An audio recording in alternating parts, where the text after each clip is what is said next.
Ça y est, la voix me manque au moment de commencer. Malgré ce qu'ont dit Jean-Baptiste et Glantine, je ne suis qu'un pauvre type. Mais le Seigneur utilise les pauvres types et c'est tant mieux.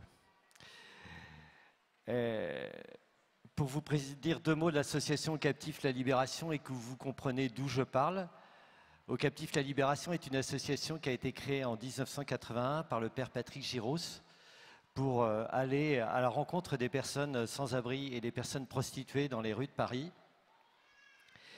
Et depuis 35 ans maintenant, l'association fait des tournées rues toutes les semaines, hein, aujourd'hui 40 par semaine à Paris, vers les personnes prostituées et les personnes sans-abri, et leur propose ensuite un chemin de reconstruction personnelle qui peut aller jusqu'à un centre d'hébergement en colocation, comme ce que Lapa et Lazare vous ont évoqué hier soir.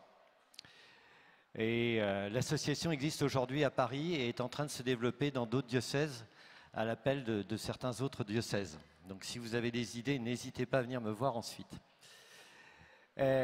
Alors, ceci dit, donc aujourd'hui, on est à la fin de cette session qui a été riche en dons, riche en émotions, avec l'attentat de Nice, avec aussi le coup d'État en Turquie, où on voit que le mal fait ses œuvres. Et ici, nous étions près de la miséricorde. Et puis, on a comme slogan de la session, « Merci ». Plus fort, « Merci ». Bien. Alors, je ne sais pas si vous êtes fait tatouer. Moi, j'ai fait une esquisse en feutre. Hein, alors, j'espère que ma femme ne me voit pas, sinon elle va être inquiète. Et alors, est-ce que vous êtes fait tatouer? Ah, est-ce que vous allez vous faire tatouer? Ah, non mais, si on vient ici, c'est pas pour passer 5 jours tranquilles et beau et super, c'est pour les vivre 360 jours dans l'année. Hein, donc, il faut y aller. Par contre, est-ce que vous ne seriez pas déjà tatoué?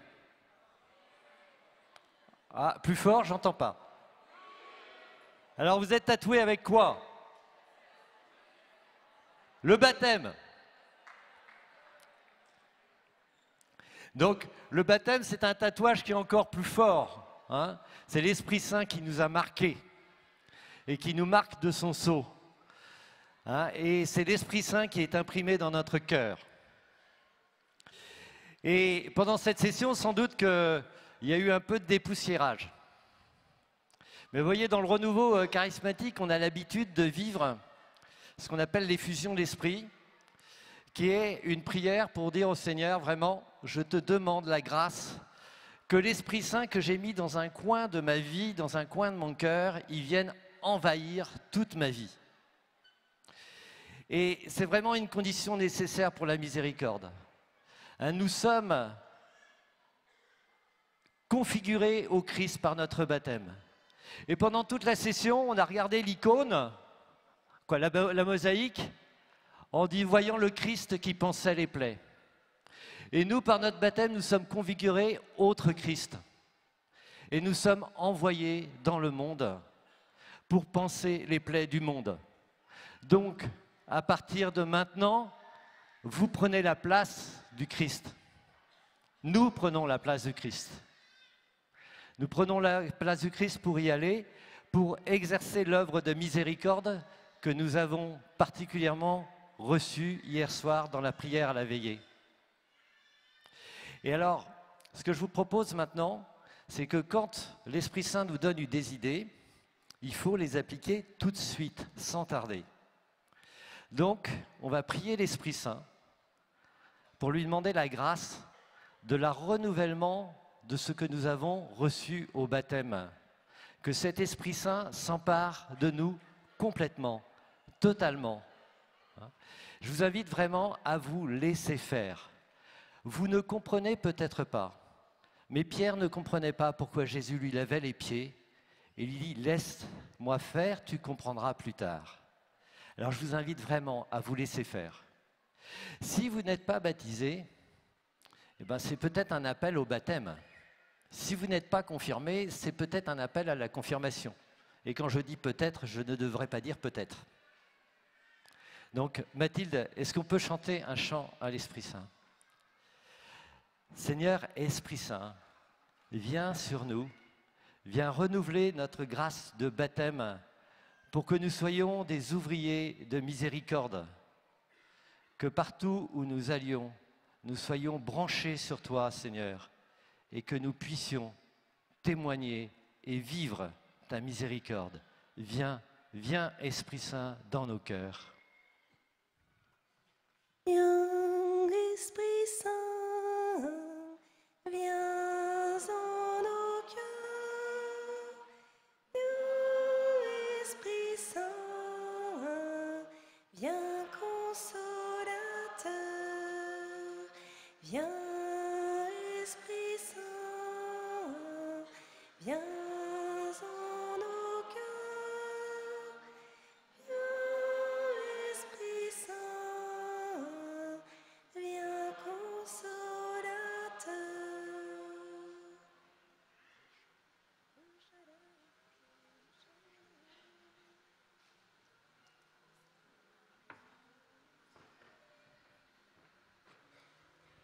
Bien, donc le Seigneur nous renouvelle et il nous envoie comme des combattants de la miséricorde. Tout à l'heure, j'ai noté dans ma main, il y a eu une parole à la louange, reçois cette épée sainte. Par elle, tu briseras tes adversaires. Alors, l'image du combat, elle est un petit peu piégeante parce que on s'imagine qu'on va combattre avec les armes du monde. Mais alors, il y a tout de suite eu un commentaire qui a précisé que cette épée sainte, c'était le feu de l'Esprit Saint. Alors, on l'a reçu. Et la deuxième épée que nous avons, c'est le glaive de la parole. Mais il faut pour cela ranger nos armes. Et ce que je veux vous proposer maintenant, c'est 4 attitudes du combattant de la miséricorde. Pour ne pas se tromper de combat et que ce soit vraiment la miséricorde qui soit à l'œuvre et non pas notre volonté de faire le bien. Parce que le problème, c'est que quand on veut faire le bien, on veut le faire à notre façon. Je ne sais pas si vous avez déjà eu ce combat intérieur en vous, mais vous trouviez que quand même, on ne va pas le dire trop fort, le Seigneur, il s'y prenait pas très bien. Et que si on était aux commandes, ça se passerait un peu mieux. Bon, le malheur, c'est qu'a priori, ça se passerait très mal.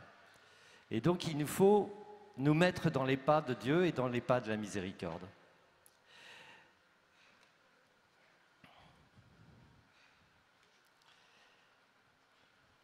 Le premier point, c'est que la miséricorde est désarmée. Le combattant de la miséricorde est désarmé. Il y va à main nue, sans rien. Il s'agit en fait de passer du désir de donner, du désir de faire, à la rencontre avec l'autre. Je me souviens de Marcel. Donc Marcel, il vivait dans les années 90 sur une bouche de métro de la gare du Nord, avec 2 copains et une copine. Et la copine, c'était la bouteille. Et il parlait comme ça de l'association Captif La Libération.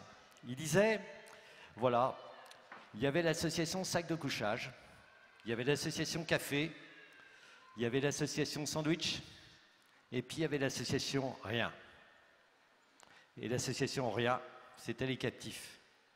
Parce qu'on tourne sans rien apporter, sans rien, uniquement pour rencontrer les personnes. Pour dire aussi, par cette rencontre à main nue, que le Christ est venu vers nous, désarmé, à main nue. Hein, le Christ, il était dans le sein de Marie. Marie n'était pas mariée et elle s'exposait à la lapidation. Et puis, Jésus a échappé au massacre des saints innocents. Et puis, plusieurs fois dans sa vie publique, il a manqué être lapidé. Et puis, il est mort sur la croix. Voilà, Jésus s'est livré, désarmé à nous, et Dieu a fait un pari incroyable que de l'envoyer désarmé au milieu du monde. La miséricorde est désarmée. Et nous avons, nous aussi, à être désarmés.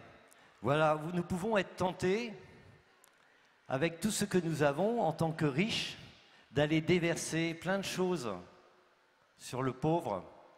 Et à ce moment-là, on a perdu parce qu'il y a la main qui donne qui est au-dessus de celle qui reçoit.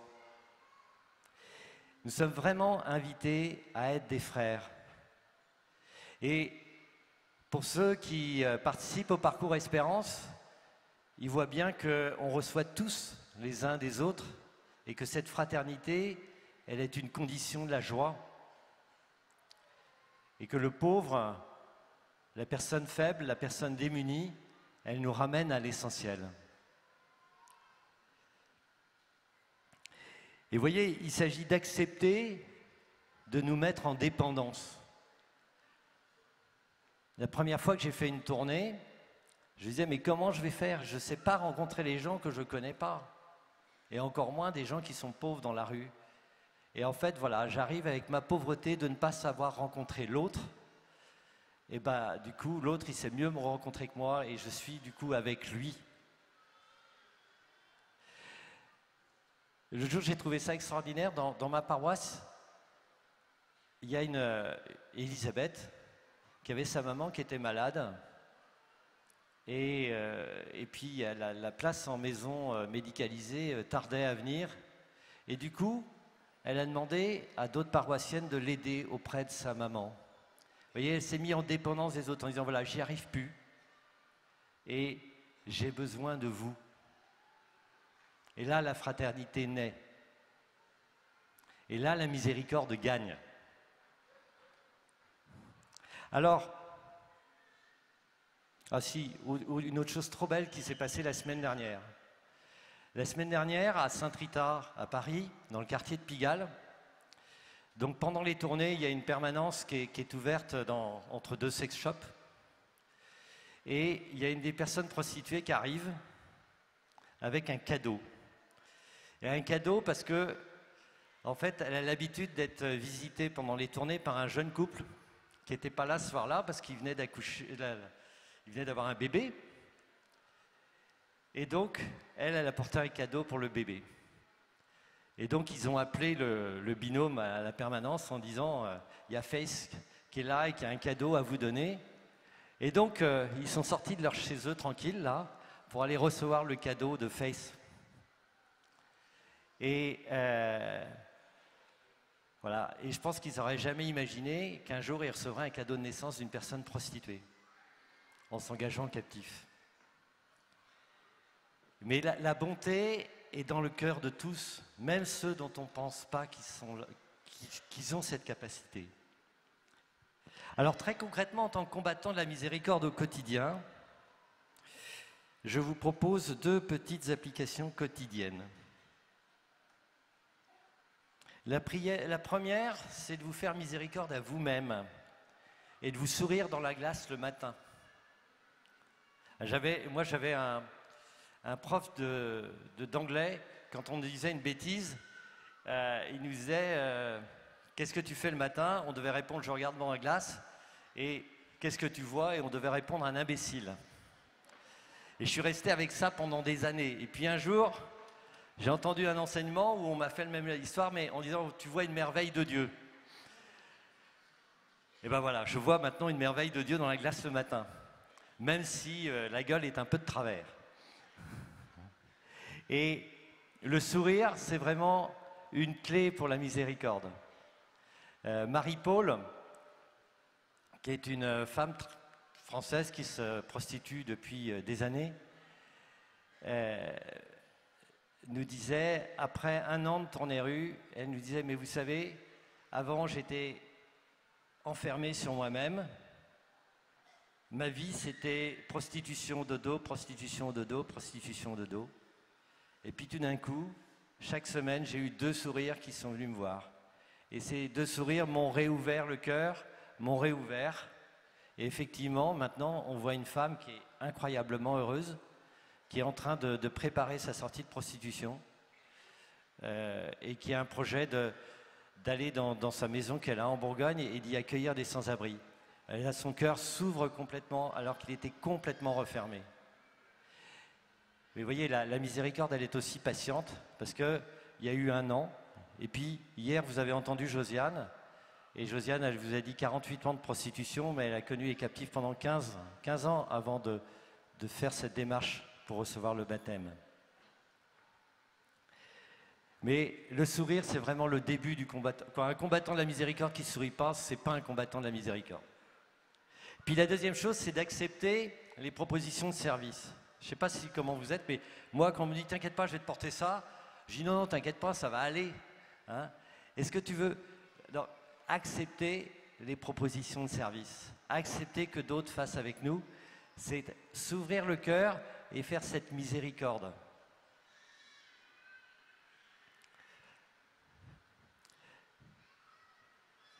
La deuxième chose, c'est que la miséricorde est fidèle. Le combattant de la miséricorde est fidèle. Il s'agit de passer de l'émotion à l'engagement. Un jour, Mère Teresa va visiter une personne riche et elle s'aperçoit que cette personne vit dans le noir. Elle dit « mais pourquoi est-ce que vos volets sont fermés? Pourquoi est-ce que vous n'allumez pas la lumière ?» Et le monsieur dit « écoutez, il n'y a personne qui vient me voir. Moi, je connais ma maison par cœur. Donc, je n'ai pas besoin d'ouvrir les volets et je n'ai pas besoin de mettre de la lumière. » Et alors, Mère Teresa lui a dit, alors qu'elle est appelée pour aller vers les plus pauvres, là, elle dit, écoutez, si vous vous engagez à ouvrir les volets tous les jours, si vous vous engagez à allumer la lumière le soir, moi, je m'engage à ce que 2 petites sœurs viennent vous rencontrer tous les jours. Vous voyez, elle est passée de cette émotion de voir cet homme qui se refermait sur elle-même à un engagement. Et notre civilisation est malade de l'émotion. Elle se laisse toucher. Hein, et puis avec Internet, on sait tout de suite les choses. Hein. Vous voyez, il y a un attentat à Nice le jeudi soir et le vendredi matin, tout le monde le sait. Et tout le monde est ému. Mais cette émotion, elle va durer quoi? 1 heure? Une journée? 1 mois? Quel est l'engagement qui vient derrière?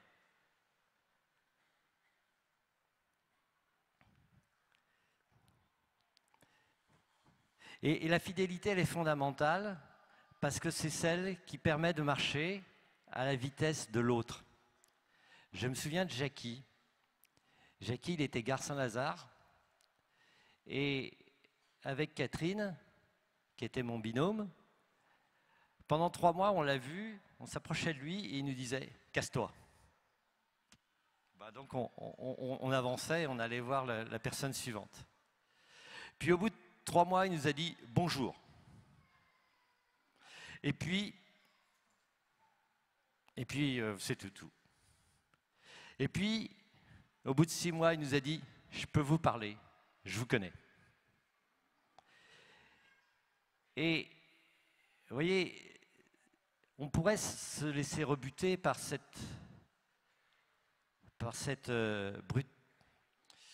ton bourru. Et à partir de là, on a pu échanger avec Jackie, qui avait un très grave problème 6, donc ce n'était pas toujours facile d'échanger avec lui, mais c'est la fidélité qui a ouvert. Il y a 2 bénévoles de l'association qui me racontaient que il y avait une personne qui voyait depuis 1 an dans la rue, à qui il disait bonjour et qui répondait jamais. Et donc l'autre soir, ils étaient un peu pressés, et puis ils sont passés sans lui dire bonjour. Et puis tout d'un coup, ils ont entendu « Alors, on dit pas bonsoir ?»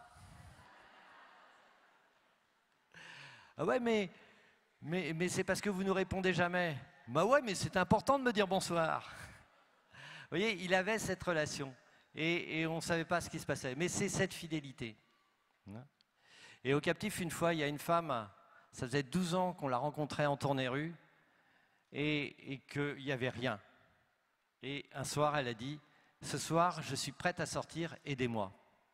Je serai peut-être plus prête la semaine prochaine. » Mais voilà, 12 ans de fidélité pour dire les choses, pour que le cœur s'ouvre. Et inutile de vous dire que si vous essayez d'ouvrir avec un ouvre-boîte le cœur, ça ne va pas marcher. Le seul ouvre-boîte, c'est la fidélité.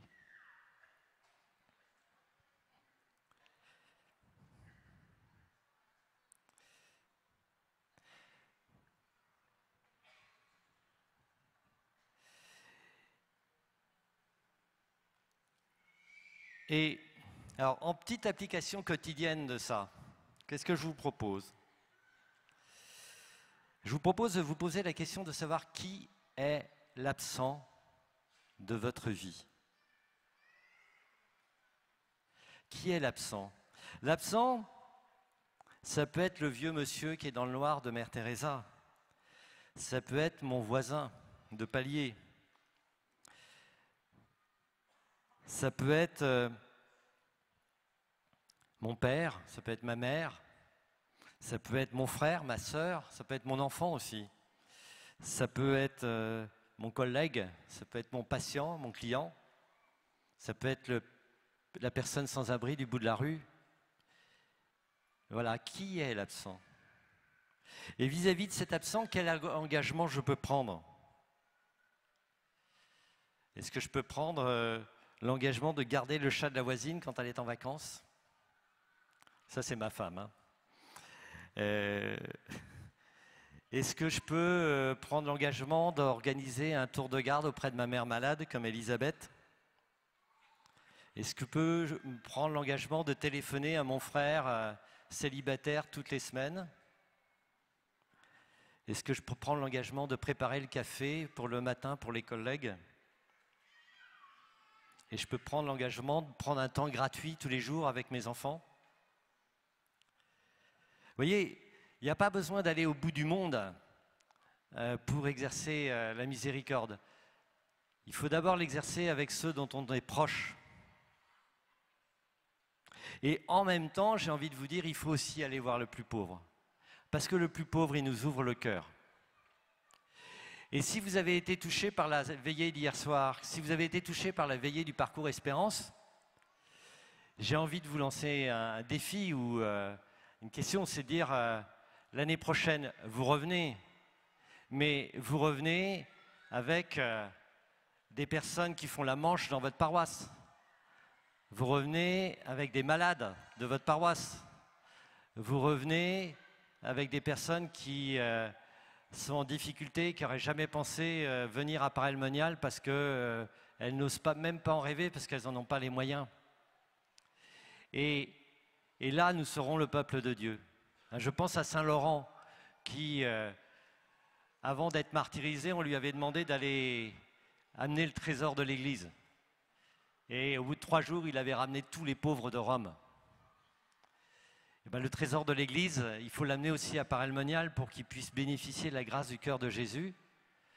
Et il faudrait que l'année prochaine, les proportions soient inversées, quoi. Alors 200 parcours Espérance, 2000 à la session. Donc 2000 à la session, 20 000 au parcours Espérance. Bon, je ne sais pas comment les organisateurs vont faire, mais je vous dis ça sur le ton de la blague, mais en même temps, je vous dis c'est important. Vous voyez, Josiane, ça fait plusieurs années qu'elle vient au parcours Espérance. Et elle a eu d'autres balises spirituelles dans sa vie. Mais elle revient ici parce que c'est important pour elle. Et vraiment, il faut donner cette chance-là à tous.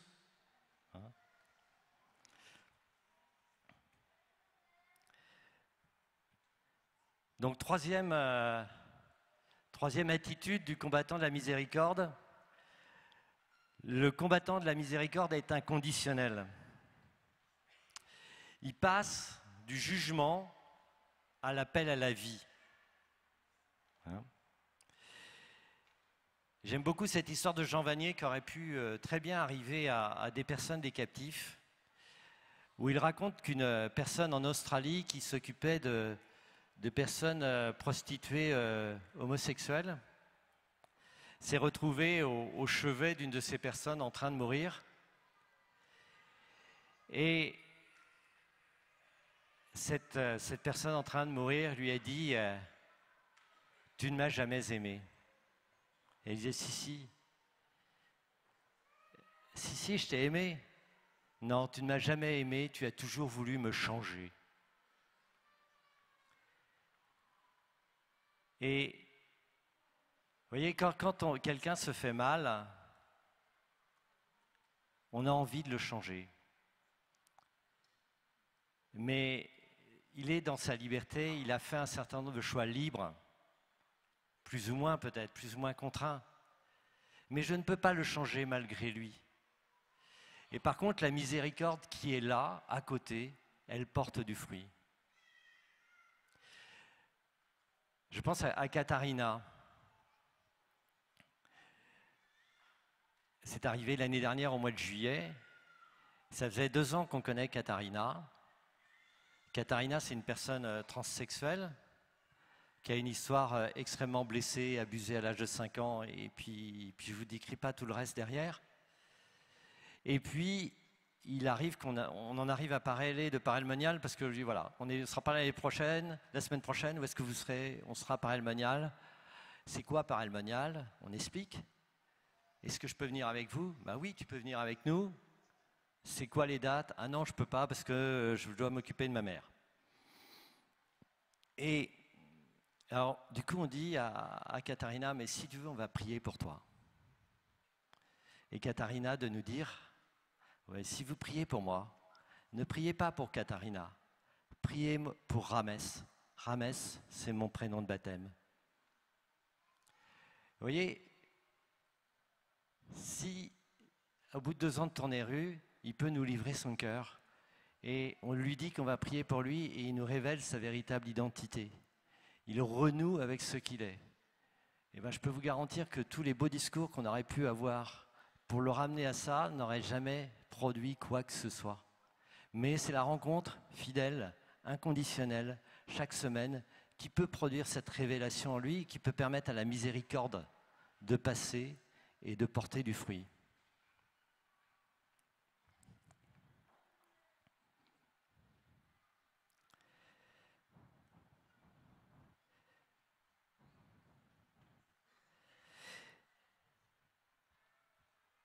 Nous avons vraiment à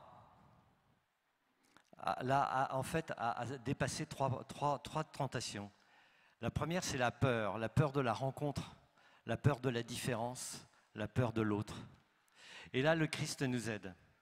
La première fois que je suis monté dans un camion de tournée rue pour aller voir les personnes prostituées, j'étais un peu inquiet, parce que j'avais déjà fait quelques petites tournées à droite à gauche. Mais là, m'engager sur plusieurs années pour tourner auprès des personnes prostituées, ça m'impressionnait beaucoup. Et en plus, mes collaborateurs m'avaient dit « tu vas aller faire la tournée de transsexuel ». Et j'avoue que rien que le mot transsexuel me mettait de la chair de poule et m'angoissait. Et donc, mais quand on est le directeur, on ne peut pas se défiler. Et donc on a prié comme d'habitude dans la tournée, j'ai vraiment confié mon cœur au Seigneur. Et là, il s'est passé ce que j'appelle le miracle du camion, parce que la nuit, on tourne avec un camion, et où le Seigneur a purifié mon regard et m'a permis de voir chacune des personnes qu'on rencontrait les yeux dans les yeux et de ne pas voir tout le cinéma qu'il y avait autour, hein, de tenues qui sont plus proches du filet de pêche qu'autre chose. Mais de voir les personnes dans les yeux et de voir leur personne. Et peu à peu, ces personnes sont devenues des amis. Et puis, j'ai pas forcément le bisou facile, mais avec les transsexuels, c'est devenu très facile. Donc, voilà, Katharina, Déborah, Malou, voilà, on se fait la bise. Mais de manière très, très chaste, hein, je vous garantis, parce que c'est ça qui est très étonnant, c'est que quand on les voit, on les voit 3 secondes avant en train de faire leur cinéma pour attirer le client, et puis avec nous, pof, on voit tout d'un coup une personne arriver. Et une personne dans toute sa globalité.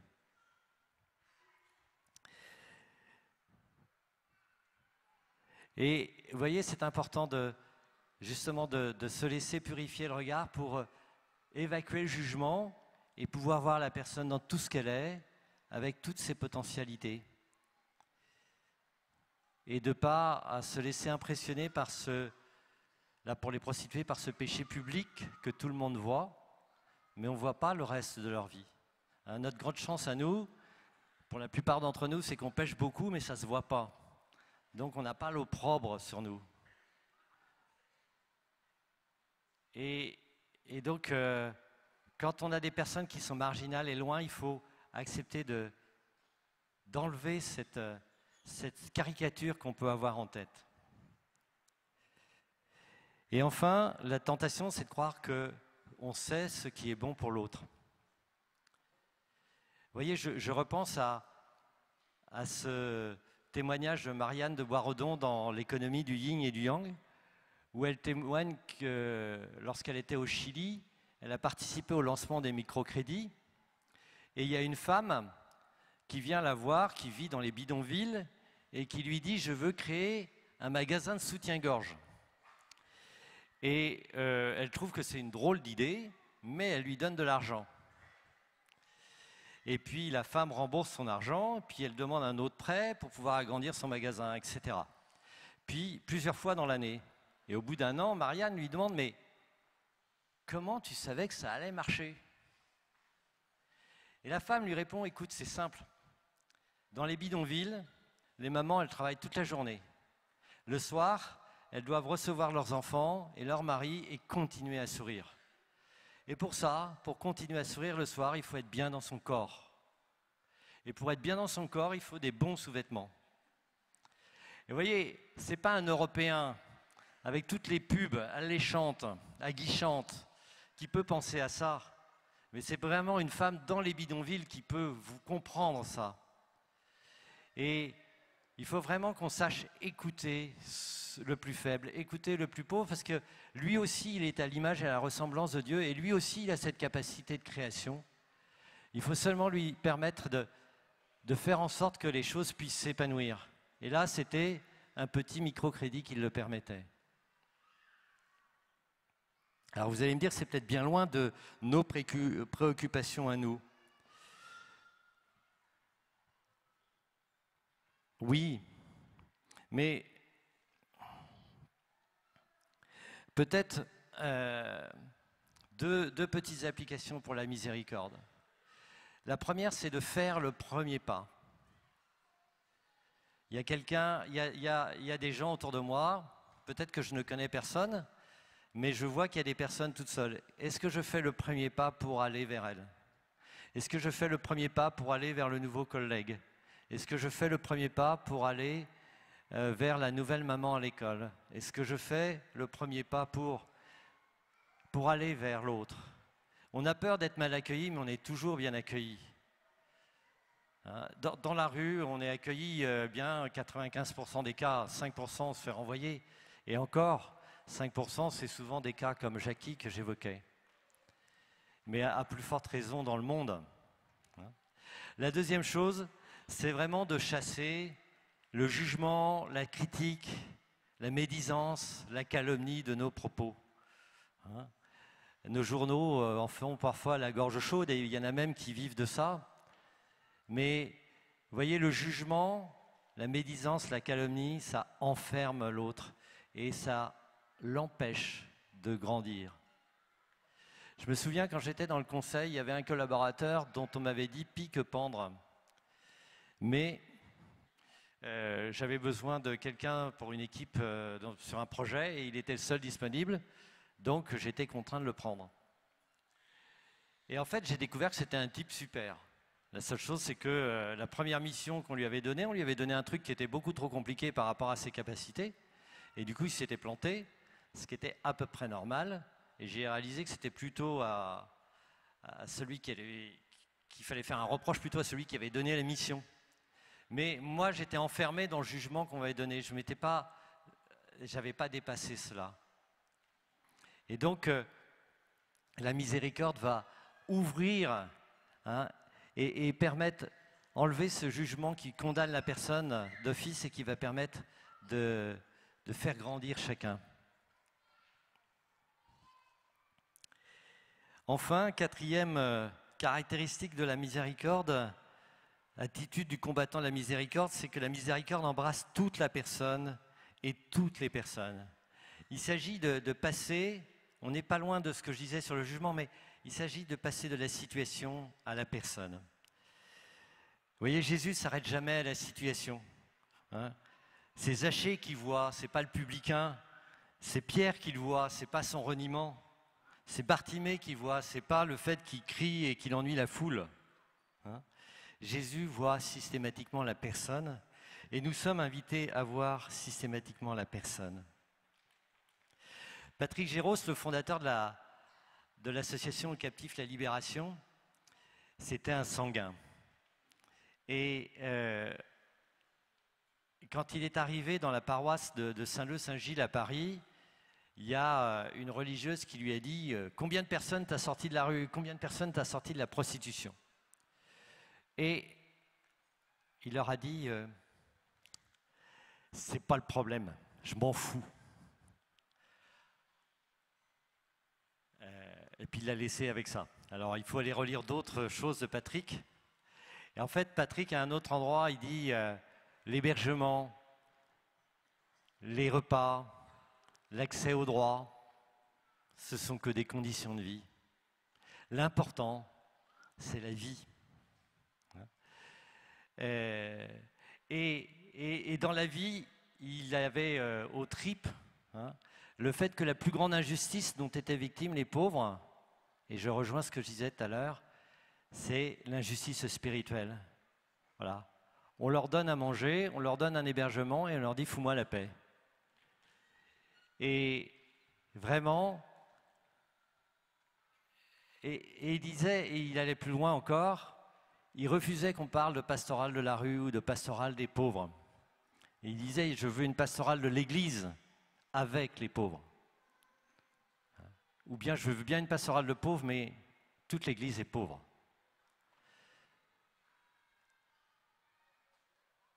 Alors ça inverse les choses. D'habitude, on veut aller d'abord secourir les gens, puis on se dit le spirituel fera après. Mais là, c'est M. Maslow avec sa pyramide qui nous a dit besoins secondaires, primaires, tertiaires, qui fait du mal. Moi, j'ai vu des gens dans la rue qui avaient un désir spirituel, alors même qu'ils étaient dans la difficulté la plus grande, et que je pense à Lorenzo, qui est en train de sortir de l'alcool, et c'est bien une expérience spirituelle qui l'aide à sortir de l'alcool. Une expérience de rencontre du Christ à Lourdes dans la confession. Et c'est ça qui le met en route. L'aumônier des captifs actuel, le Père Schwab, il regrette qu'on ne fasse pas plus souvent appel au sacrement pour les pauvres, au sacrement de la réconciliation, à l'onction des malades. Donc vraiment, j'ai envie de dire, convertissez vos curés pour accueillir les pauvres et qui participent pleinement à la vie des paroisses.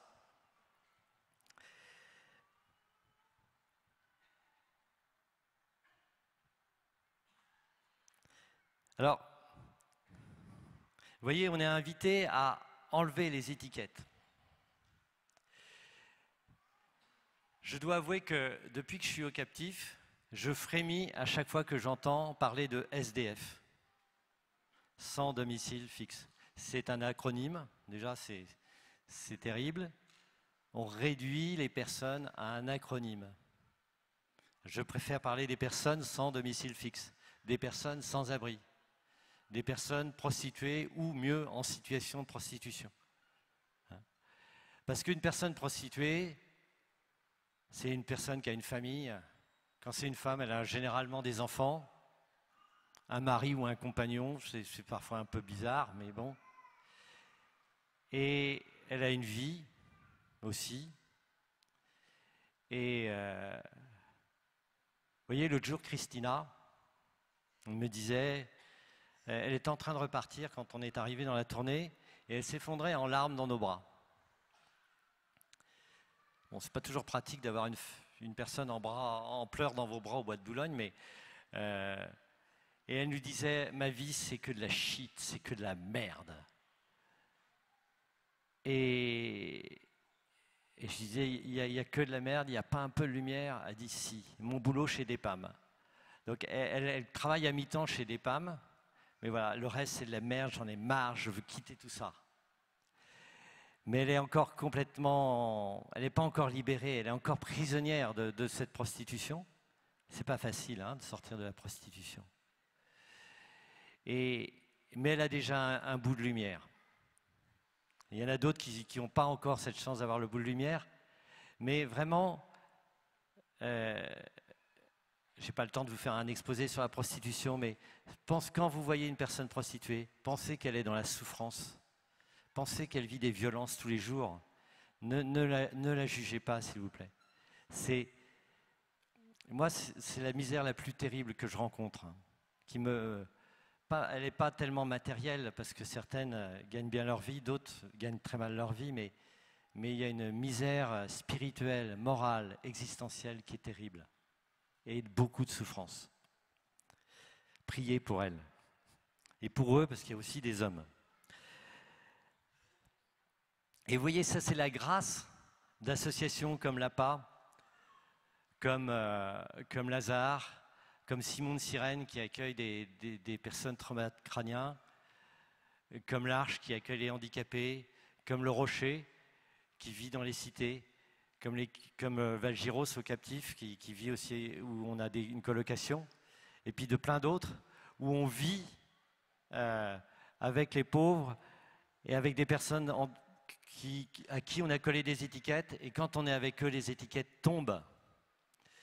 Et on découvre qu'ils sont aussi riches en humanité que nous. Et on découvre que Dieu les a marqués comme nous de son sceau de ressemblance. Nous sommes tous faits à l'image et à la ressemblance de Dieu. Et c'est vraiment le message que doit porter la miséricorde aujourd'hui, partout. Alors, il y a une chose particulière. 10 minutes. Quand on approche de la miséricorde, quand on approche des personnes fragiles, c'est que on touche à la souffrance. Et quand on touche aux personnes qui souffrent, il ne faut pas s'étonner de souffrir soi-même.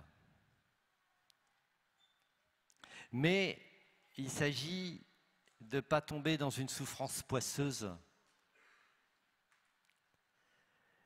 Alors c'est difficile de parler de la souffrance. Alors je vais vous parler de ma fille et de ma souffrance. J'ai une fille qui est décédée il y a 6 ans d'une tumeur au cerveau.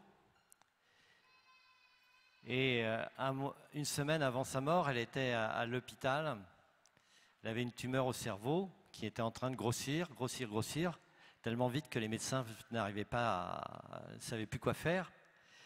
Et donc, elle me disait, mais papa, j'ai comme une couronne d'épines dans la tête. Papa, tire-moi de là. Et puis après, sa prière, c'était le ciel ou la guérison. Le ciel ou la guérison. Et voilà, moi j'étais là, je ne pouvais rien faire.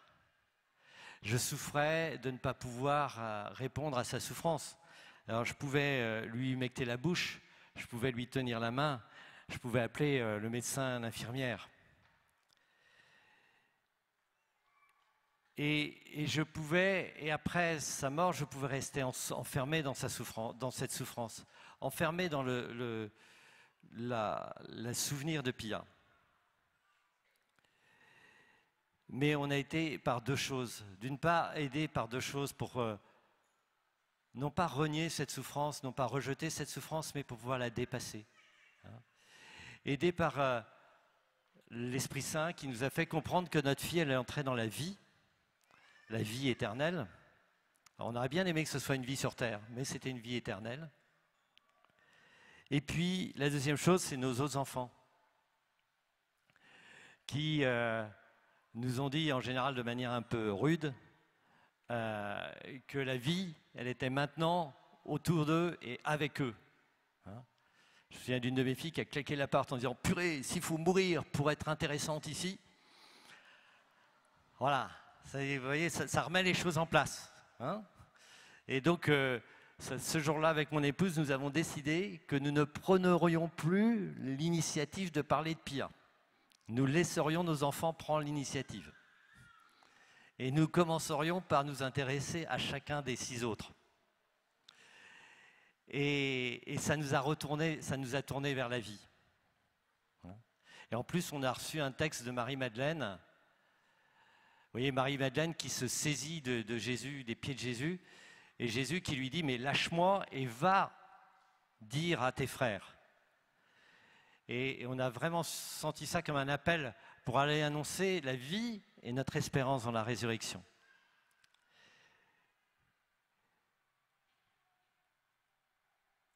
Vous voyez, Marie, au pied de la croix, elle a le cœur transpercé.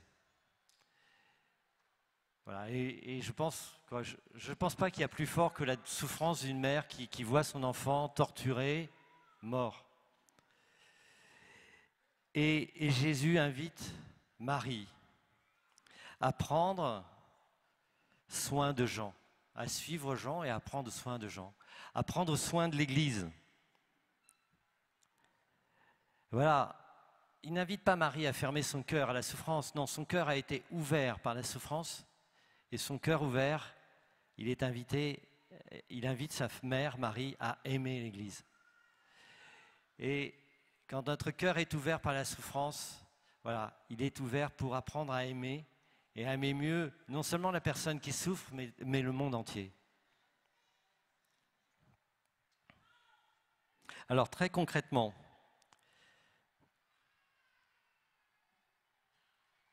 je vous propose dans les petites applications quotidiennes de la miséricorde, c'est non plus parler de SDF, mais de personnes sans abri, non plus de parler de handicapés, mais de personnes handicapées, etc.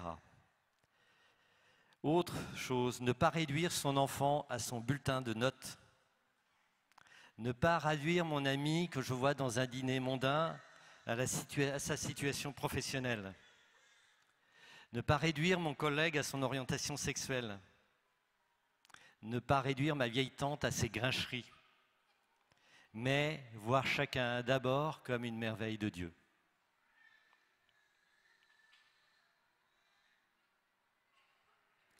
Donc le combattant de la miséricorde, si vous m'avez suivi, il est désarmé à main nue. Il passe des mains pleines pour donner à la rencontre à main nue. Le combattant de la miséricorde, il est fidèle. Il passe de l'émotion à l'engagement. Le combattant de la miséricorde, il est inconditionnel. Il passe du jugement à l'appel à la vie. Le combattant de la miséricorde, il embrasse tout l'homme. Il passe de l'objet, du qualificatif, au sujet, à la personne.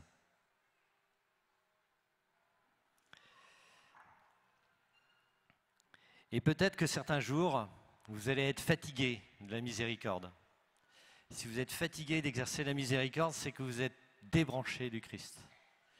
Et à ce moment-là, il faudra revenir auprès du Christ pour se faire consoler. Pour que toutes les plaies que nous avons reçues en exerçant la miséricorde, à son tour, il les pense. Et que, vous voyez, les pères de l'Église voient dans l'huile du bon samaritain le Saint-Esprit, donc demander au Christ le Saint-Esprit. Il voit dans le vin l'Eucharistie, se nourrir de l'Eucharistie. Et il voit dans l'autel, dans l'auberge, l'Église. Et donc, chose très importante, il ne faut jamais exercer la miséricorde tout seul, il faut l'exercer en communauté, en Église. Parce que quand on est fatigué, il y en a un autre à côté de nous qui peut prendre le relais. Quand on est tout seul, on se prend pour Dieu. Et Dieu seul sauve le monde et pas nous. Et pour rester bien conscient que c'est bien Jésus qui est la miséricorde, la petite application quotidienne que je vous propose, c'est de vous coucher en faisant 7 actions de grâce. Dans la journée, quelles sont les 7 actions de grâce que vous faites pour avoir vu la miséricorde à l'œuvre, pour avoir eu la chance d'être un instrument de miséricorde? Moi, je n'arrivais pas à faire mon examen de conscience, ça j'y arrive. Peut-être qu'après, j'arriverai mieux à faire mon examen de conscience. Du reste, ça commence. Voilà, 7 actions de grâce. Si vous trouvez que 2 le premier soir, c'est pas grave. Ça viendra peu à peu. Et voilà. Et pour terminer, je vous propose de prier ensemble le Seigneur. Seigneur Jésus, nous te confions chacun cette œuvre de miséricorde pour laquelle nous nous sommes engagés hier soir. Seigneur Jésus, cache chacun d'entre nous dans ta lumière. Rends chacun d'entre nous transparent à ta présence. Apprends chacun d'entre nous à être le sourire de ta miséricorde.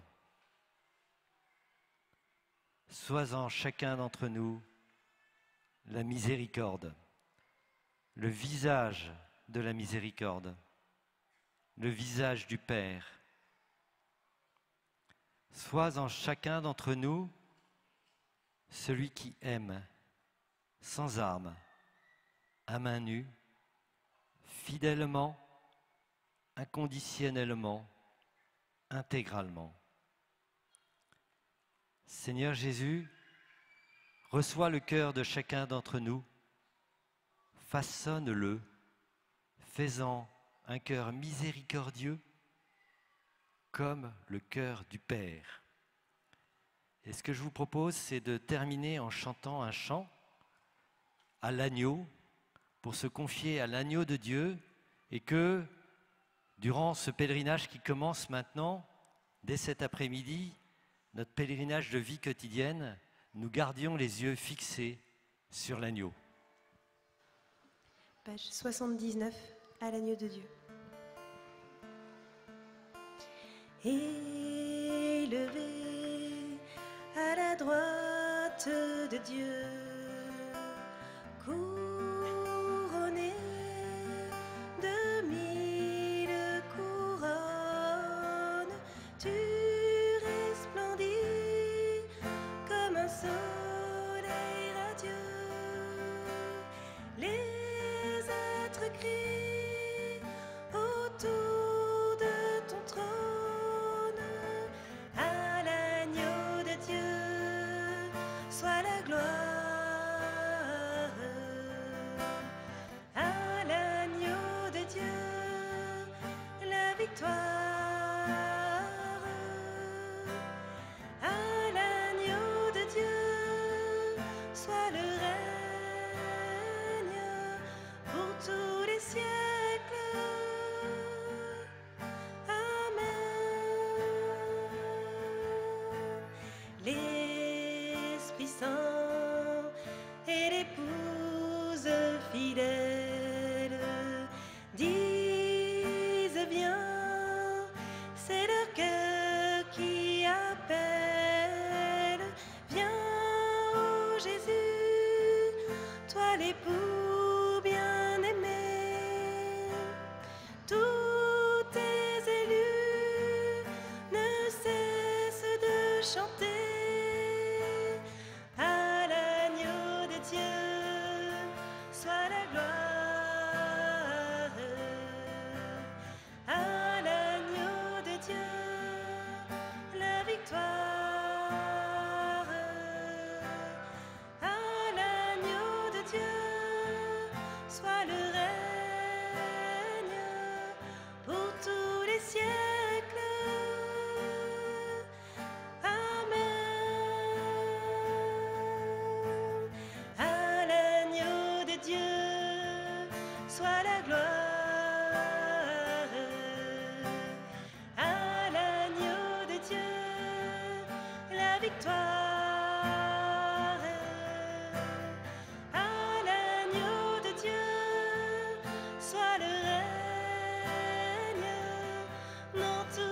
siècles. Amen.